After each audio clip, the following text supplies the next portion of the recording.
Jesus, oh glorious creators, assemble this living stone where your throne.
Hallelujah. Thank you, Lord Jesus Christ. Hallelujah.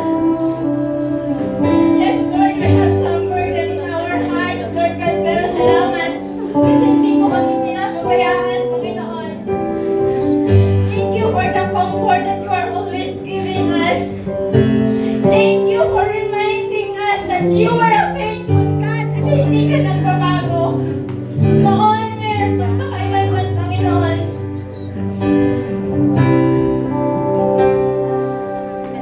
And Lord, as we study your word today, Panginoon, dalangin ko, Panginoon, ang inyong pagsama, ang inyong pagkilos, Lord God. Hide me, Lord, under the shadow of your wings. At ikaw lamang ang patuloy na mangusap sa amin. Ikaw ang magbigay ng clarity sa amin. Ikaw ang patuloy na mag-remind sa amin, Lord God, ng iyong kabutihan. Lord. Ikaw ang patuloy na mag-remind sa amin, Lord God, that you are always faithful kahit hindi kami faithful sa'yo. Let your That you are always good, God, Panginoon, kahit hindi kami mabuti, Panginoon. Lord Jesus. Salamat, Lord, sa kapatawaran ng aming mga kasalanan, Lord God. Salamat sa paglilinis, Lord God. At ngayon, malaya kami nakakalapit sa'yo. Malaya kami sumamba at magpuri sa'yo, Panginoon. We thank you for the freedom. We thank you for the privilege, Panginoon, na nakakapaglingkod kami sa iyo, Lord God. Lord, we are not perfect, but we are grateful for we are serving a perfect God. Yes, Lord. Hallelujah. Speak to us through your message, Lord God. Open our hearts, Lord God. Yes, Lord. Teach us, Lord God, to walk Yes, in your Lord. ways, Panginoon. Yes, Lord Jesus. Teach us, Lord God, to follow you. Hallelujah. Give us a heart that is always willing, Lord God, to follow. Give us a heart, Lord God, that we always willing to surrender ourselves, to deny ourselves, Lord God, so that we can walk into your righteous path, Panginoon. Lord, we thank you so much for everything, and we will continue to worship you. For we are here, Lord God, to worship you. You are the center of this church. You are the center of our life. And we will continue to declare your power in this place. We will continue to declare that you are our living God, Lord Jesus. We thank you, Abba Father. We thank you, Lord Jesus. We thank you, Holy Spirit. And we will continue to give back all the glory, honor, praises, and highest adoration in Jesus' name. In Jesus' name. Amen and amen. Hallelujah. Maraming salamat, Panginoon.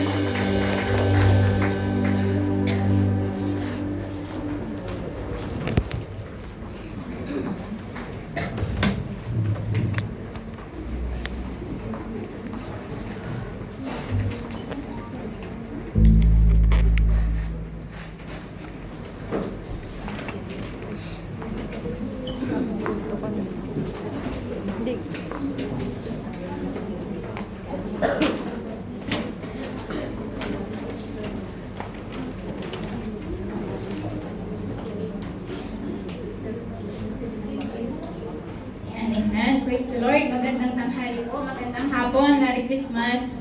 Ayan.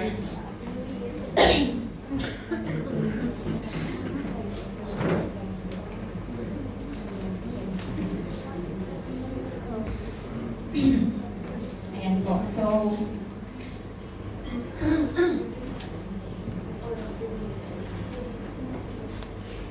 salamat po sa presensya ng Panginoon na patuloy niyo pong pinaparanas sa atin. Amen.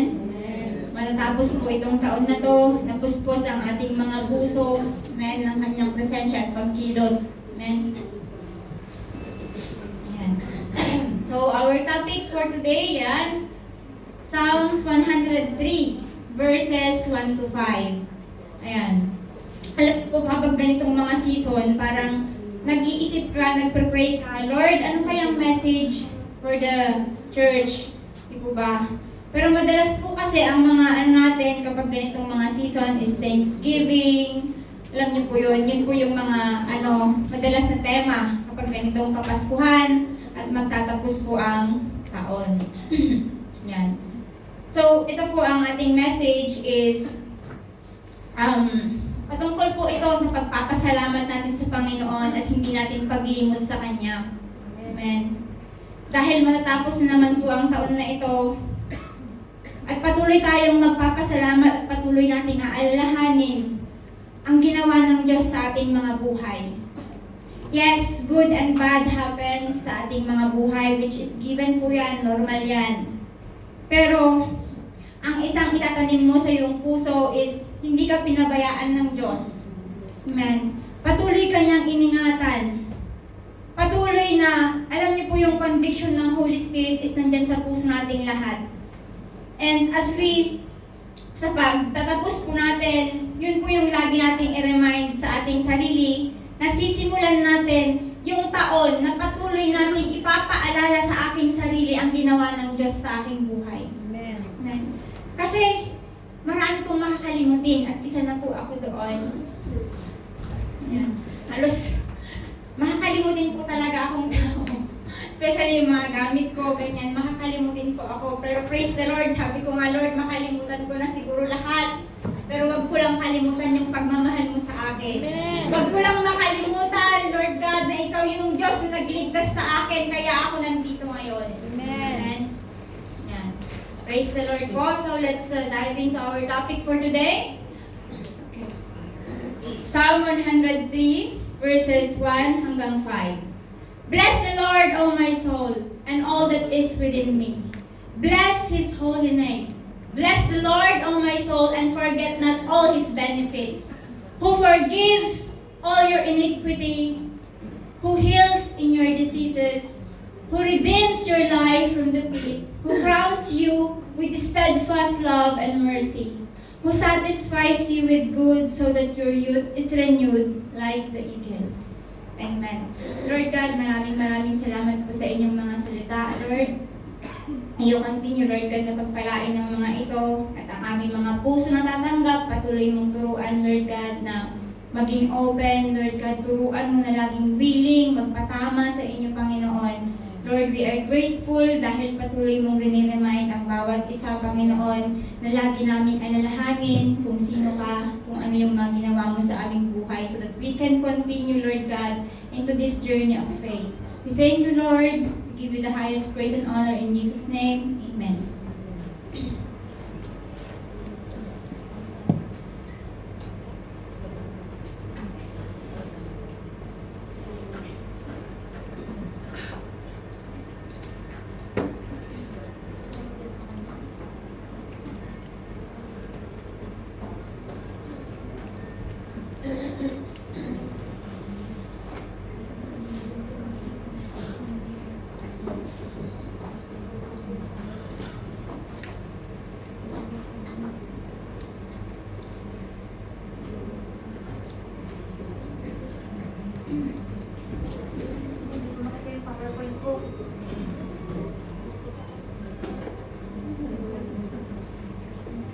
Diba naman yung Lord, nakalimutan ko din.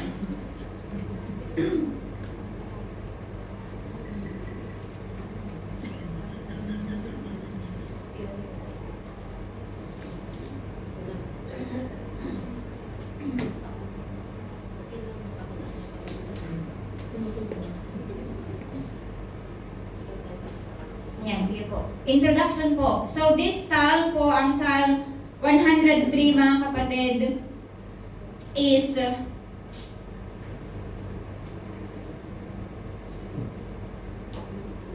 ito po ay sinulat ni King David. Ayan.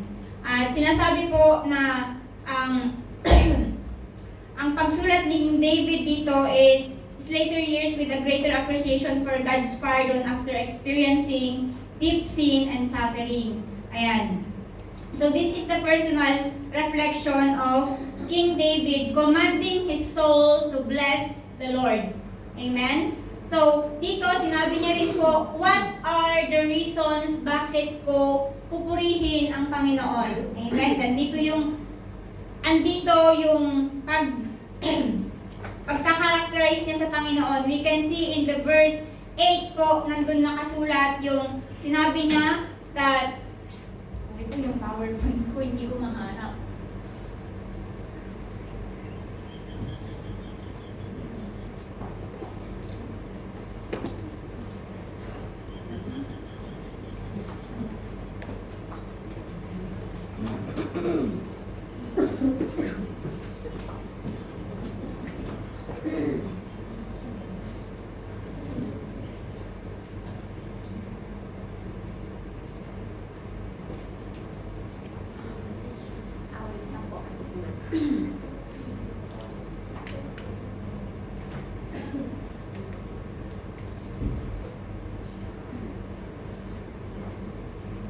Ayan.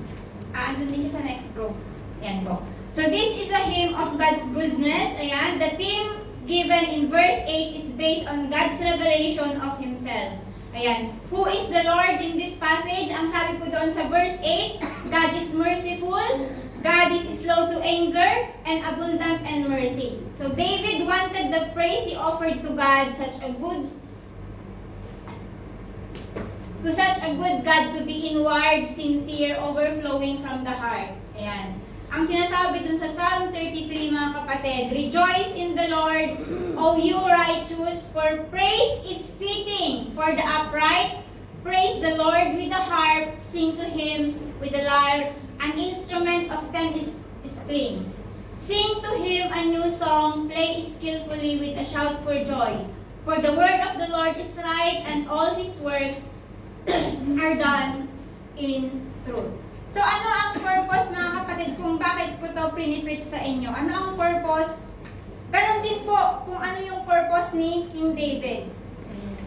Lahat po tayo, nakakaramdam tayo ng dryness sa ating spirit. Who can feel that one? Yes, I can feel it, mga kapatid. I will honestly tell the Lord that sometimes I feel dry. Amen? But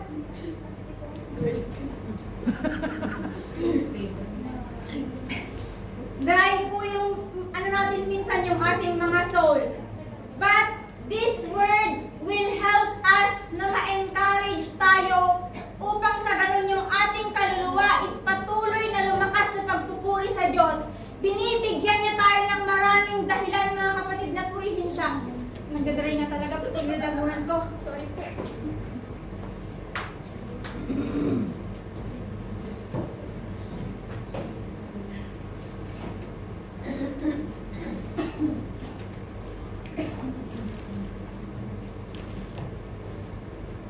You know, mga kapatid, kapag hindi natin kilala ang Diyos na pinaglilingkuran natin, napakadali lang pong bumitaw. Amen. Madali lang pong bumitaw, especially kapag nakaranas ka ng maraming trials sa buhay mo, kapag nakarinig ka ng mga maraming salita at discouragement sa buhay mo, and ang masakit doon, kahit yung mga kapatid mo sa simbahan, amen? Madaling ma-discourage ang isang tao, mga kapatid.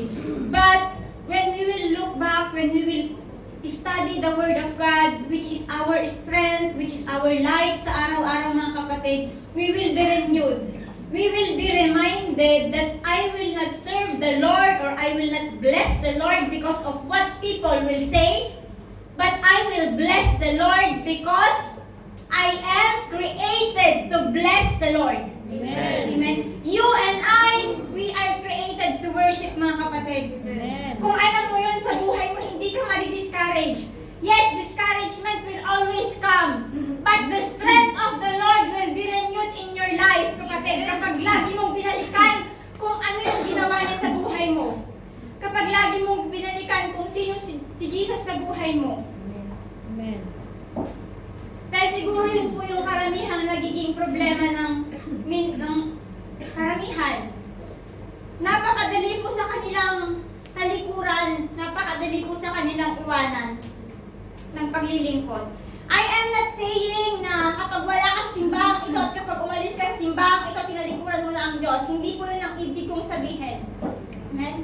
Dahil ang paglilingkod mo sa Diyos, magagawa mo yan kahit nasaan ka. Amen. Amen? So in this passage, mga kapatid, we will see kung ano ba talaga ang diwa ng totoong pagsamba. Alam na natin kung ano ang diwa ng Pasko.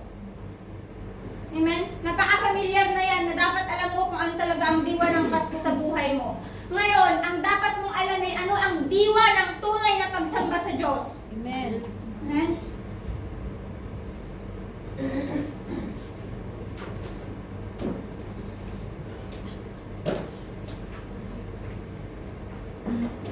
So first, let us define ano nga ba ang ibig sabihin ng worship. Amen? Before we will kung ano yung mga essence ng pagsamba sa Diyos.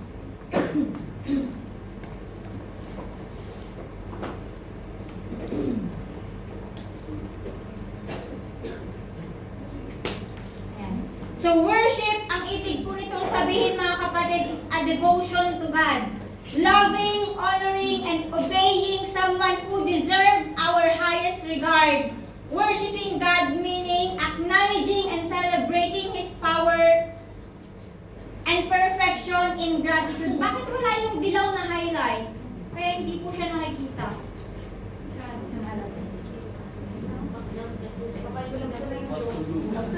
Sorry po ah. Dahil sa kami pili ko po ng template kung ano, ito pula siguro Christmas okay. Mulang-mula. Ayan. Walang pula. Worship includes, ano po yung dapat na naiintindihan natin sa worship? Understanding and awe of God's holiness. Amen? And we remember how great He is and behave reverently in His presence. Amen. Are we behaving reverently in the presence of God? Amen. Amen. Amen, no? Yes po, let us be. Kasi alam niyo po, the church or here, of course, we can feel the presence of God kasi minimit natin dito eh. We are having our corporate worship in this place. Amen. Kaya ang hinihiling ko lang po sana mga kapatid, let us behave. No, wag yung parang palengke na kapag may Amen. nagsalita sa harapan, lalo na kapag si Ate Angie, hindi na nila pinapakinggan. Ano po yun? Hallelujah. Huwag natin gawing palengke ang simbahan. Amen? Amen. Of course, hindi po sinasabi na bawal magtinda ha. Baka sabihin niyo, ay bawal pala kasi hindi daw palengke. Hindi po yun ang ibig kong sabihin mga kapatid.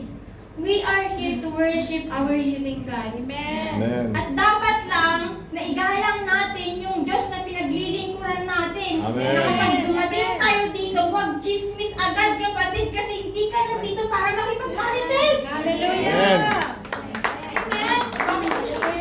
Sorry sa nasa sentro ha. Kasi ikaw lagi yung tinitingnan.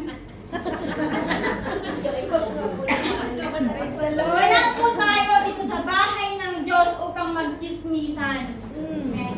Nandito tayo sa bahay ng Diyos upang magpuri, upang manalangin, upang namnamin natin yung kanyang presensya, upang kumain tayo ng kanyang salita, upang paglabas natin, hindi tayo parehas nung pumasok tayo. Hallelujah. Marami sa atin ang pumasok dito na nanghihina, nadi-discourage, na minsan parang ayaw na niya, napipilitan na lang siya dahil inaya siya ni kapatid. Pinilit siya ni kapatid. Sorry Tubig. naman. Tubig.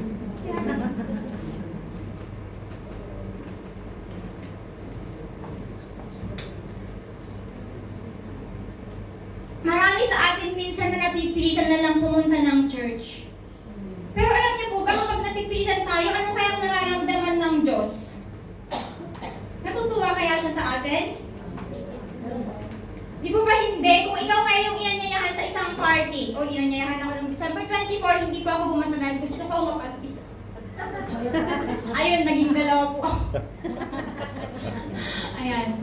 Kapag tayo po yung nandito sa loob ng bahay, sa loob ng tahanan ng Panginoon, ang main point po natin, let us keep quiet, let us listen to the Word of God, Amen. and let Him speak to us. Amen. Amen. Huwag yung nandito ka pa lang sa loob ng church ang iniisip mo, MOE ako mamaya, magpapaano ako mamaya. Di po ba? Yung puro mamaya yung nasa isip mo, paglabas mo, hindi mo na natandaan ano nga ba yung message ni sister? Ay, hindi ko alam sis, kasi hindi rin ako nakikinig. Hallelujah. Di po ba? Nag-church ka pero hindi ka nakinig. Come on! Amen. Amen? So worship mga kapatid is a key part of our relationship to God. Amen? Which we can only experience because of Jesus Christ. When we worship God, we actively recognize Him as our Creator, as our Savior, our King. Amen? Worship is how we tell that God that we love Him. Worship is our reasonable service. sinasabi sa atin sa Romans 12:1? O yung Romans 12:1? O, miss. I urge you, brothers and sisters, that you offer your bodies as a living sacrifice, holy and acceptable to God. Amen. Gratitude for all God has done to us. Amen. We should be grateful sa ating Panginoon sa lahat ng ginawa niya sa ating mga buhay.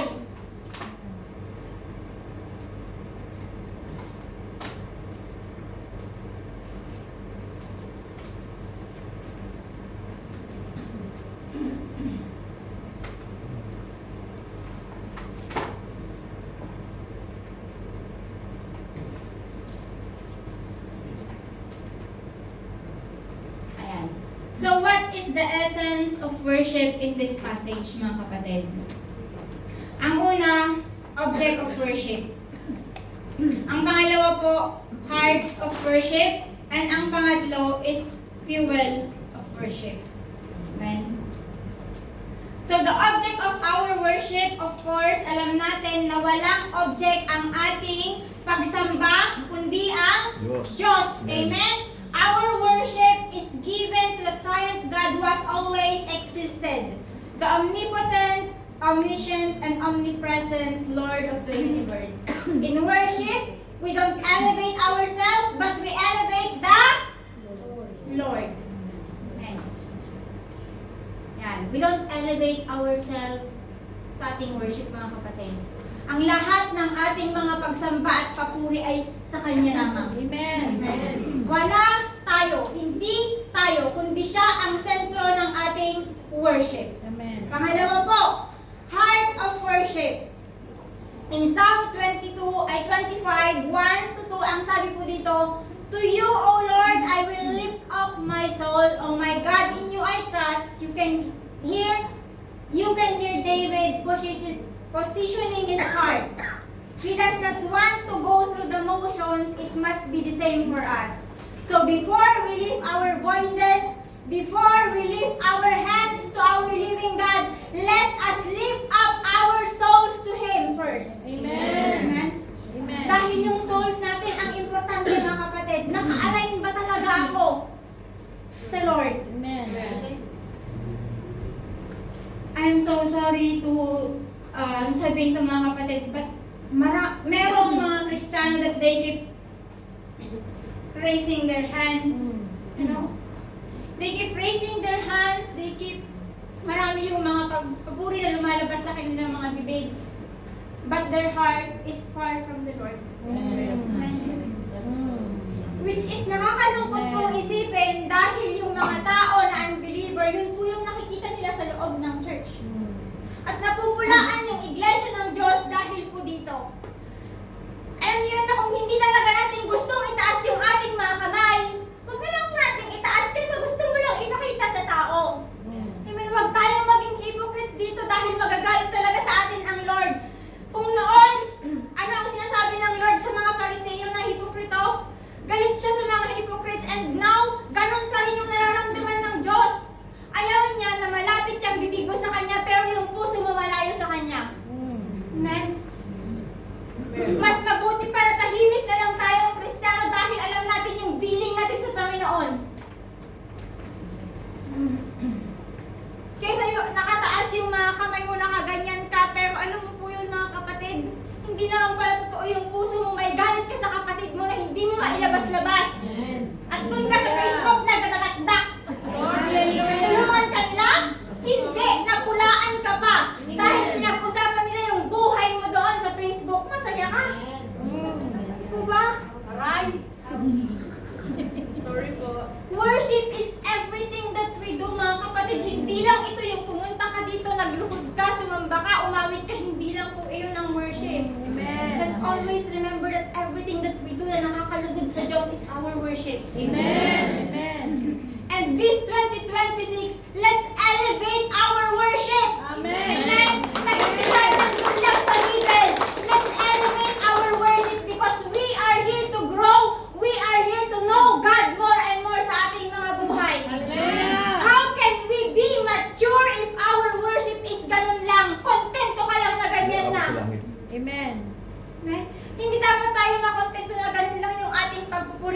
kapatid, it's not about our voices. It's not about the instrument na ginagamit natin. It's all about our heart na naka-align sa puso ng Diyos. Amen. Kaya sa pagsapit po ng 2026, mga kapatid, let's always pray that, Lord, align my heart to your heart. Let your will be done sa aking buhay. Hindi ako perfect, Lord God, but I will serve you because you are a perfect God. Amen. Amen.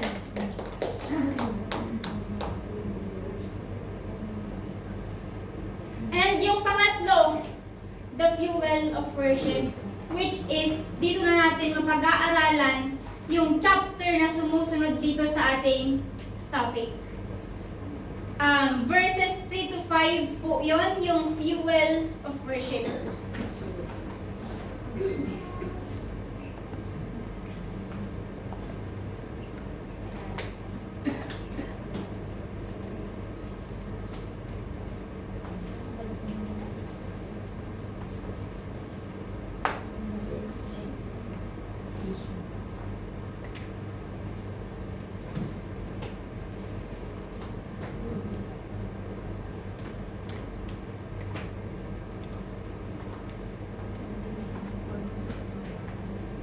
So dito mga kapatid, makikita natin yung fuel of worship na ang sinasabi dito is what is the benefits. Ayan. Benefit ng bakit ko kailangang purihin ang Panginoon. Bakit ko kailangang i-bless ang Panginoon. Dito po inilagay ni King David yung mga reason. So yung una po is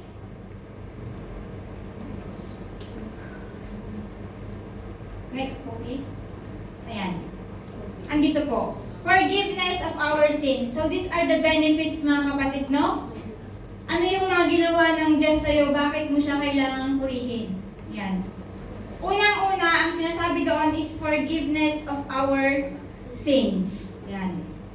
Or in other, forgiveness of our iniquity. Bless the Lord who forgives all your iniquity. Yan. God forgives, and He forgives not some or most of our sins, but all of them. What a reason to bless the Lord who forgives your iniquity or your sin. Yan.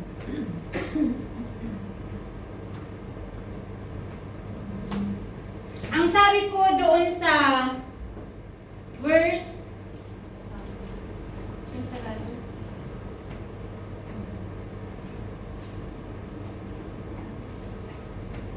as far as the east is from the west, so far does He remove our transgression from us. Ayan. Ano po ang ibig sabihin ng passage na ito? May Tagalog po ito dun sa ano ko.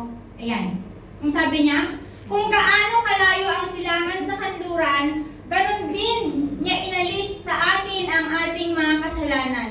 So ang ibig po natin itong sabihin, when you ask the Lord, when you repent to the Lord, ang ano niya doon, ang response niya, pinatawad ka na niya.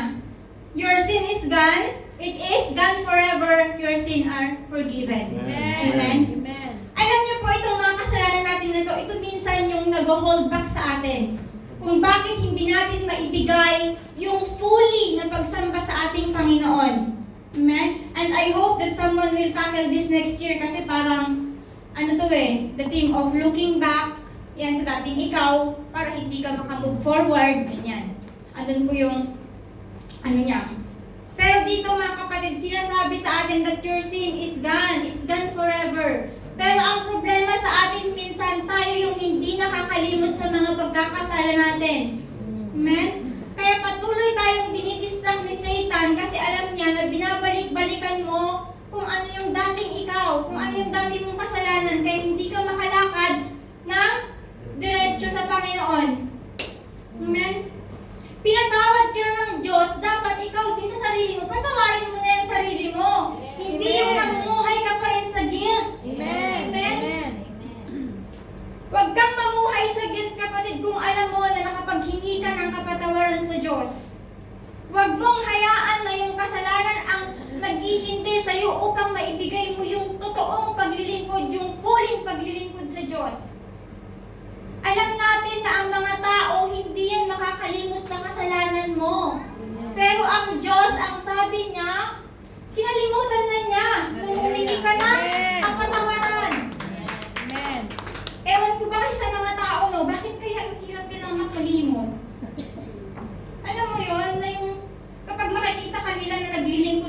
ang buhay mo dati drug addict ka or whatever, na prostitute ka siguro, alam niyo yun, ang tingin pa rin nila sa'yo, ganun pa rin. Amen? Kaya minsan tayo, nagiging ganun din yung tingin natin sa ating mga sarili. Pero sinasabi sa atin dito ng Lord na hindi dapat ganun. Kasi magiging hadlang yan upang mapupurihan mo siya. Amen? Kaya kapatid, huwag mong isipin yung mga nagawa mo ng kasalanan before na naihingi mo na ng tawad. Kasi alam mong pinatawad ka na ng Diyos. Amen. Amen? Ang sabi sa 1 John 1:9, if you confess your sin, He is faithful and just. Amen? Napatawarin ka niya sa iyong mga pagkakasala. So kung ikaw pinatawad ng Diyos, patawarin mo rin niya sarili mo, kapatid. Amen.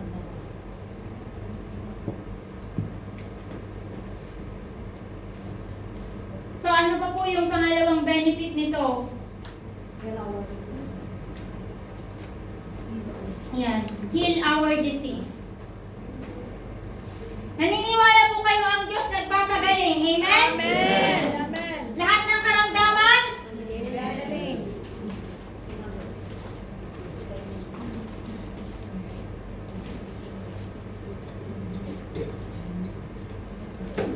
ayan, heals our diseases. Yan. This was David's personal experience. It is not a promise that God will always heal every disease of every person. But there is such a thing as God's healing which can receive by faith. So ang ibig ba nitong sabihin, kapag wala akong pananampalataya, hindi ako gagaling? Hindi po, mga kapatid. It is always according to the will of God. Amen. O, so bakit siguro kung ano tatanungin nila, bakit siya namatay siya ng may cancer, believer naman siya? Wala na tayo doon. Amen? Kasi, kung ipinag-pray naman siya, at nananalig naman siya sa Panginoon, at namatay siya dun sa sakit na yon, kalooban yun ng Lord. Amen? Kasi hindi po lahat-lahat ng mga kasakitan is paghagalingin ng Lord yan physically. Amen? Dahil marami pong mga Kristiyano, even mga pastor, namamatay sila sa kanilang mga karamdaman. Amen? So kaya minsan, yung mga taong, sabihin ko na nasa world, they will ask, oh, bakit yan naglilingkod dyan sa Panginoon, pero may sakit siya, hindi siya gumagaling. Amen? Pero alam niyo po na dun sa mga karamdamang iyon, pinapakita ng Diyos ang kanyang kapangyarihan. Amen? Katulad po doon sa mga ginagawa ng Lord before. Yes, gumawa ng miracle ang Panginoon sa kanyang pagpapagaling before upang sa ganun ang mga tao maniwala. Amen? So that the people will believe that Jesus Christ is the Son of God. That's why there are so miracles na makikita natin doon sa book. Di po ba sa Old Testament? Pero bakit ngayon wala nang ganun? Of course, there is still healing, mga kapatid. Pero minsan hindi na po yan full healing, complete healing. Dahil unang pinapagaling sa'yo ng Diyos yung puso mo na ikaw magtitiwala whatever happen. Na kahit na gumaling ka or mamatay ka dyan sa sakit mo na yan, okay lang kasi alam mo that your life will not be, hindi yan magwawakas dito sa lupa. Amen? Because there is the second life na naghihintay sa atin. Kung hindi ka man pinagaling ng Diyos dito sa iyong karamdaman, lagi mong isipin may plano ang Diyos sa iyong buhay. Amen. Amen. At hindi lahat ng kasakitan pinapagaling ng Lord dahil ito po ay nagiging great testimony din sa iba. Amen. Na kahit hindi siya pinagaling ng Lord, nag-i-stay siya dun sa sakit na yon, pero yung puso niya patuloy na nagtitiwala at nagpapasalamat sa kalooban ng Lord.